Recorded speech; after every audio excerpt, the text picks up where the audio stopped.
to all. So in this session we will see about sensors and transducer. So first of all we should see what is a sensor. So sensor is a device which responds to a physical stimuli and convert it into an analog quantity. This analog quantity which can be electrically such as voltage, capacitance, inductance and ohmic resistance. So this sensor contains two parts, that is transducer and a signal conductioning unit. So let's see the simple sensing system.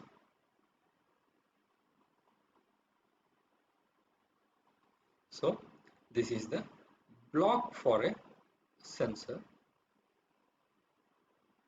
So this sensor contains a transducer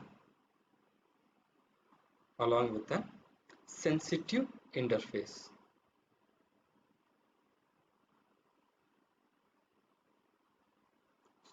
As I told, the sensor is used for measuring a physical stimuli.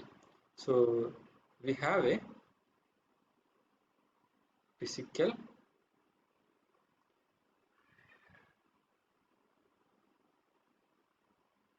stimuli.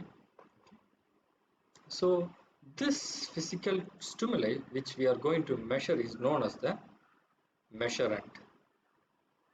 So this physical stimuli interacts with the sensitive interface and it causes a change to this interface, and the change to this interface is measured by the transducer and it is given to the data acquisition system.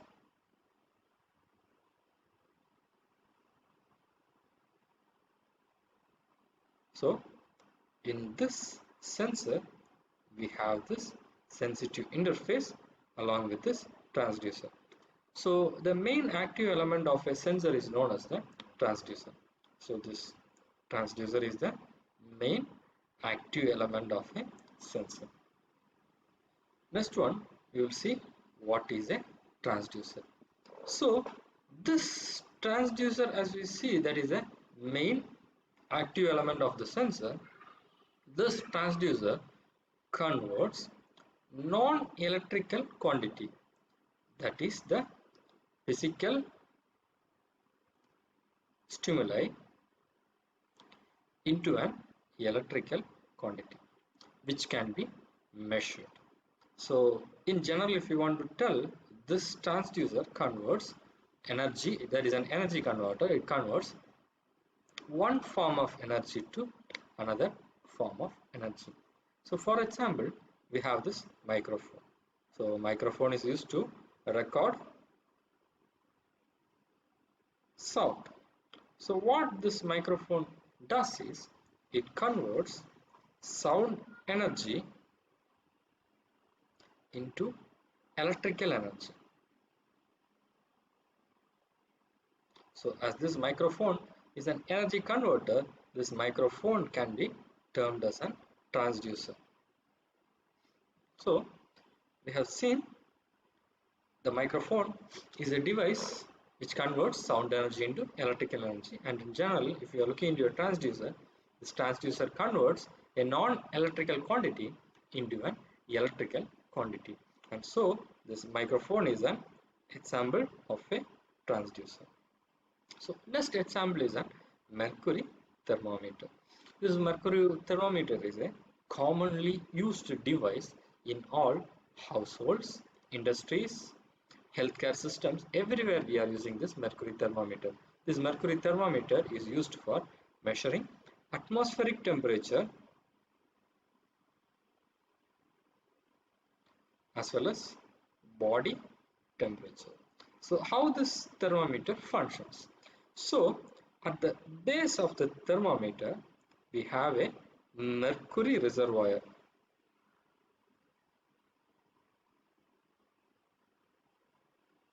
So where the mercury is stored. So a tube connects the reservoir to the top of the thermometer. So this is a thermometer. So a tube. This is a tube which connects the reservoir to the top of the thermometer. At the sides we have numerous graduates. These are the temperature readings. So when there is an increase in temperature, what happens? The mercury expands in proportional to the temperature. The expansion of mercury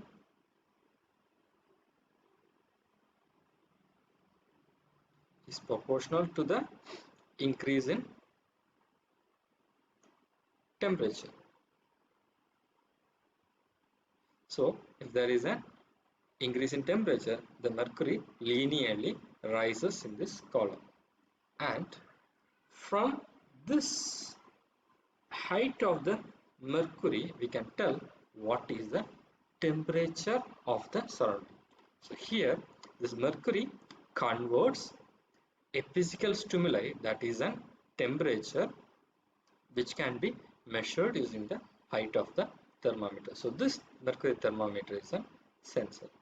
So next, I told there are various physical stimuli that can be measured using a sensor. So the sensors can be used to measure displacement, it can be used to measure pressure, it can be used for measuring temperature, it can be used for measuring heat, it can be used for measuring light intensity, flow rate, liquid level, humidity, pH, concentration of reactants, gas concentration. So gas concentration, there are various commercial sensors are there for measuring this gas concentration, like carbon monoxide sensor, carbon dioxide sensor, nitric oxide sensor, we have this LPG sensor. Okay, there are many sensors available. These sensors are widely used in fire security system. So what happens when there is an increase in carbon oxide or carbon monoxide in the system? These sensors will produce an alarm which can save many lives. Sensors are also widely used in, as there are also many biosensors are available which are used to measure the biological compounds, like enzyme, protein, etc. So the sensors are widely used. It is used in all fields. So next we will see about the classification of a transducer. So the classification of transducers, the transducers are classified in many ways. First one is in their principle of operation. That is how the output is produced in a sensor. The sensor is classified like resistive sensor, it can be inductive, it can be capacitive, it can be photoelectric, or it can be photovoltaic. So first one we will see this little about this resistive sensor, or a example for this is a strain gauge. So in case of a strain gauge, for example, you consider you have a linear wire of a defined length L. So when a force is applied in one end, so what happens? The length of the wire increases. So the increase in length is delta L. Normally this wire length will have a resistance O. So in case of a strain gauge, the change in length of the wire causes a change in the resistance.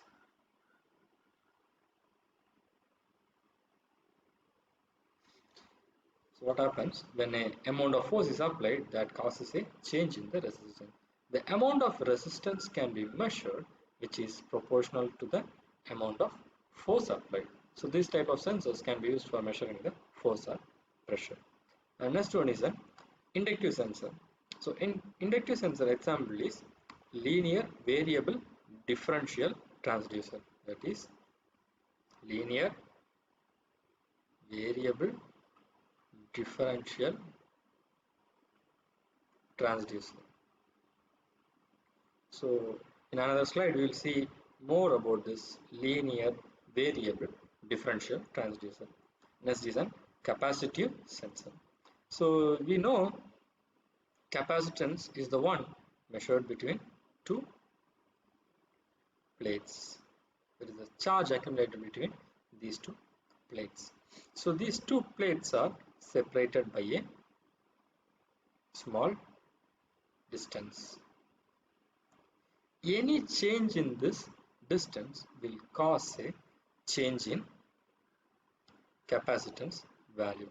So if you apply pressure at the top plate, what happens? This will cause the top plate to deform. What happens? Eventually the distance between the two plates A and B will change. This causes a change in the capacitance. So using these capacitance are mainly used as pressure sensors. Next you have this photoelectric or photovoltaic. So for example we have the solar cells.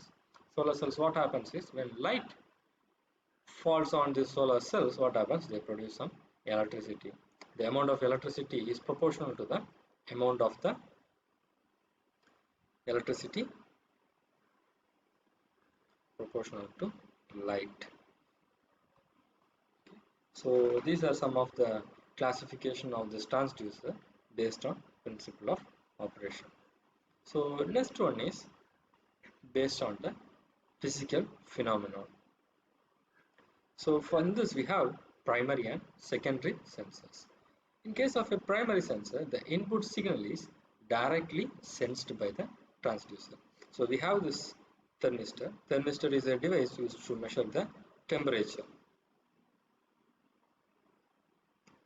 So what happens in case of a thermistor is, here the temperature is measured with respect to a change in resistance. So current flows through this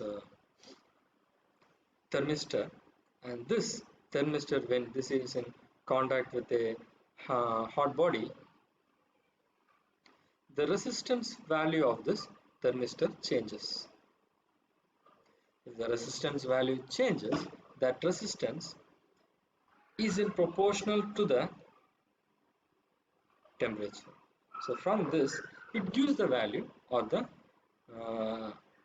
response directly.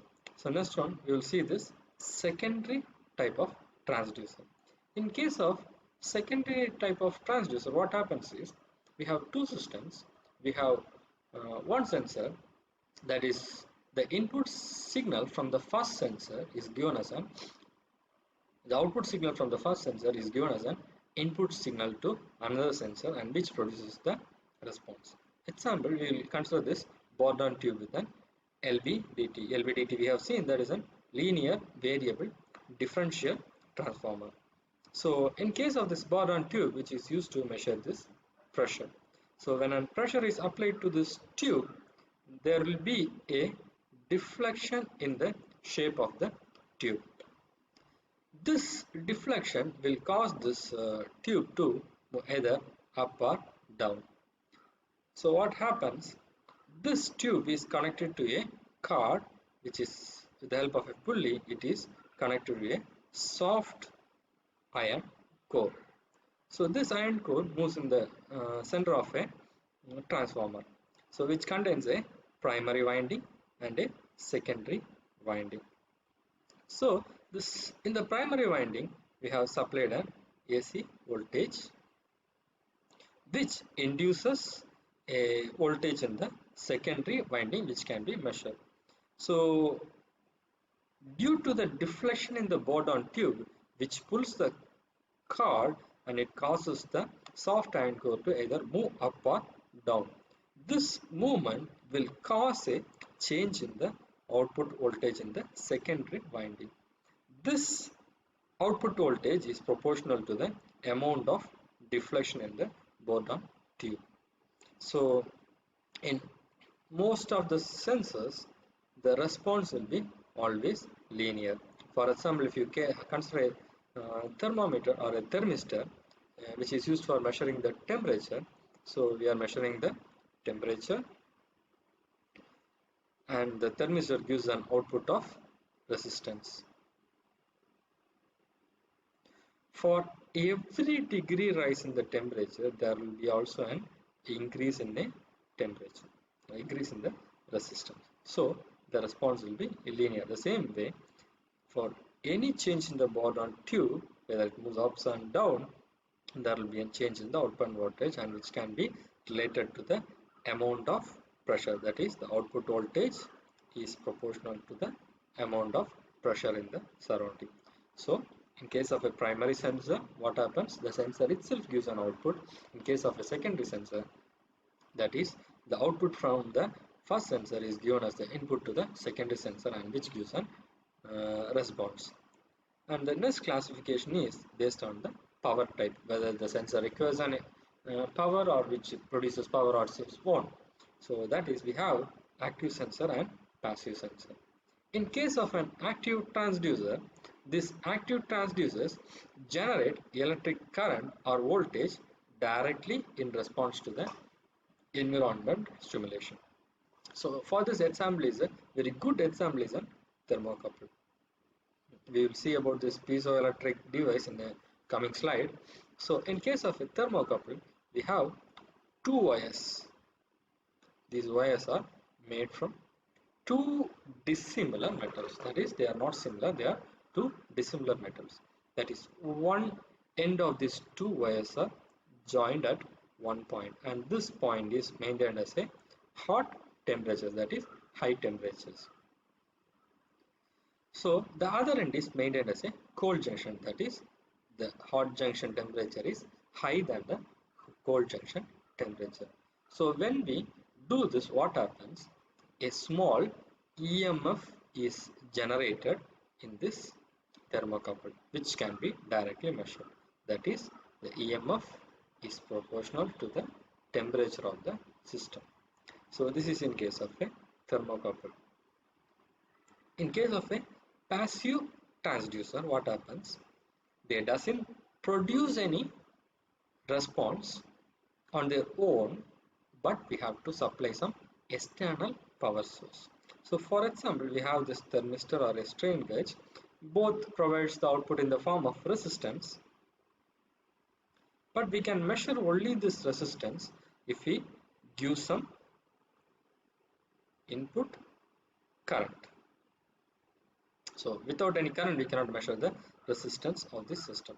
So we have to provide some external power. Only then it will be working. So in an active transducer, it generates their own electric current or voltage. In case of a passive transducer, the transducers need to be externally powered. Next one is based on the type of output. So a sensor's output can be either analog or it can be digital. So in case of a analog output, the output can be in the form of a voltage, or it can be current, it can be capacitance, it can be resistance, magnetic change, etc. If a sensor produces output in this form, it is known as an analog transducer. So for example, we have this thermistor. So in the case of this thermistor, the output is resistance.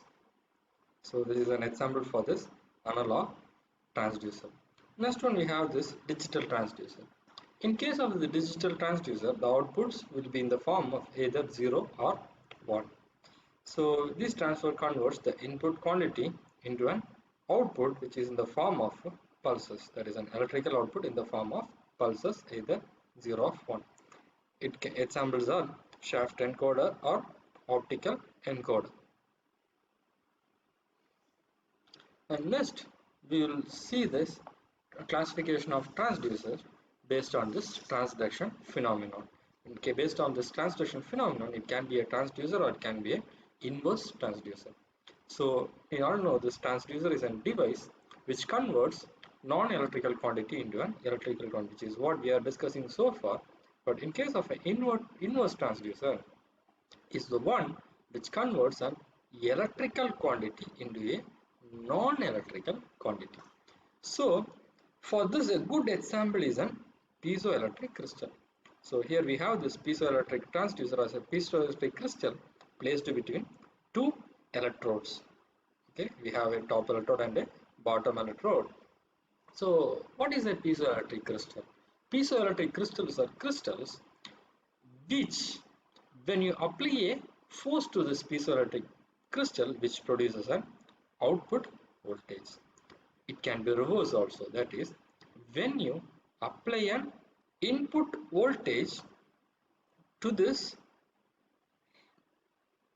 piezoelectric transducer, it causes a change in the shape of the piezoelectric crystal. So that is what here, when you apply an electric quantity, it causes a change in the shape, which is the non-electrical parameters.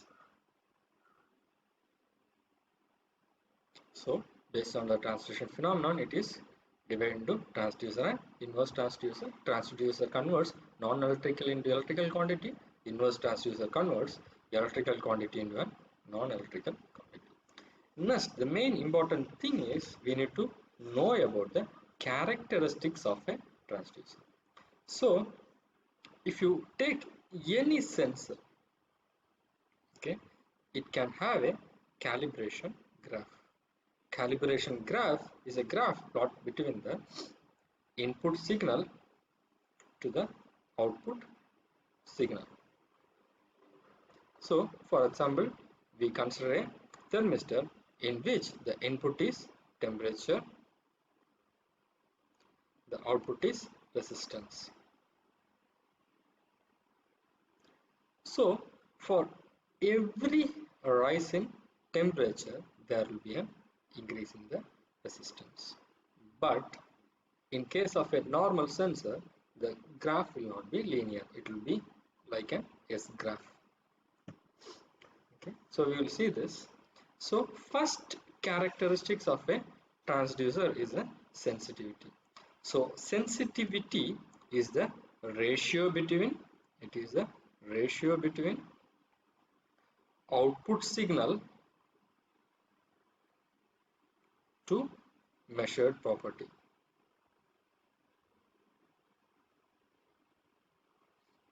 So consider a thermometer which is used to measure the temperature change. In that case, sensitivity will be written as the height change with respect to change in temperature. That is, it is the ratio between output signal to the change in the measured property. Next one is the range. So we have seen so many thermometers. In lab we have seen so many thermometers which you can measure from 0 to 100 degrees Celsius, or it can measure from -20 to 130 degrees Celsius, or it can measure from 0 to 300 degrees Celsius. So this is the range of a sensor, that is the range in which the sensor can work. So in this graph, this linear part is the range of a sensor. So below this range or above this range, the sensor will give inaccurate result. The sensor will give inaccurate result. So for example, if you have a thermometer which can measure from 0 to 100 degrees Celsius, and if you dip it in a solution which is of 200 degrees Celsius, what happens? The sensor will break, or it will give inaccurate results. So always it is advised to use a sensor within the provided range. Next one is your resolution. Resolution is the smallest change it can detect. So for example, you have a thermometer in which there are many graduations are there, like you have 10, then you have 10.1, then you have 10.2. So that is like it can measure a 0.1 degree change in temperature. So that is the resolution. That is the smallest change the sensor can measure. Next one is the accuracy. Accuracy is the proportion of true result. So if you are using any sensor, there may be some deviation in the result. So for example, you can take two sensors. So one sensor will give, you have the room temperature at 11 degrees Celsius. One sensor will give 11.2 degrees and another sensor will give 11.1 degree Celsius. So the more nearest value, which is an accurate sensor. So all sensors, there are sensors which gives you 11 degrees Celsius, but they are very costly. Okay, because of their high accuracy, they are very costly. But a sensor must be very accurate to the reading which it provides. Next one is the linearity. Linearity is one. This is the linear, okay, linear line. So for every input signal, there will be a change in the output signal. So how it varies with the output signal, and this is known as the linearity. That is, the output signal should vary in a linear fashion with the input signal. Next one is the precision.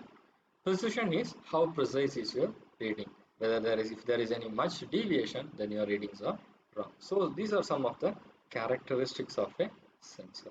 So next one, if you are going to choose a transducer, how you should choose a transducer, or a good transducer, what should contain? It should be small in size and weight. You don't need a bulky transducer. If you have a big transducer, nowadays we are going for smaller devices. So what happens? Always we aim for small in size and weight. It should have high sensitivity. That means this transducers converts non-electrical parameter into an electrical parameters. If it is having high sensitivity only, even if there is any small change in the non-electrical parameter, it will give a high amount of output as the electrical parameter. If the sensitivity is very less, the sensors are not reliable and I cannot use for small change in measurements. The transducer which we are using, it should be able to withstand environmental conditions like high or low temperature, various pH, saline conditions. So this transducers must be able to withstand these environmental conditions. Then the life will get increased so that you don't have to frequently replace the transducer. Next one is the low cost. Always you should choose a transducer which is of low cost and contains all these parameters. So if it is of low cost and it satisfies all these parameters, then that is a good transducers and you can use that transducer. So thank you for watching. Study well.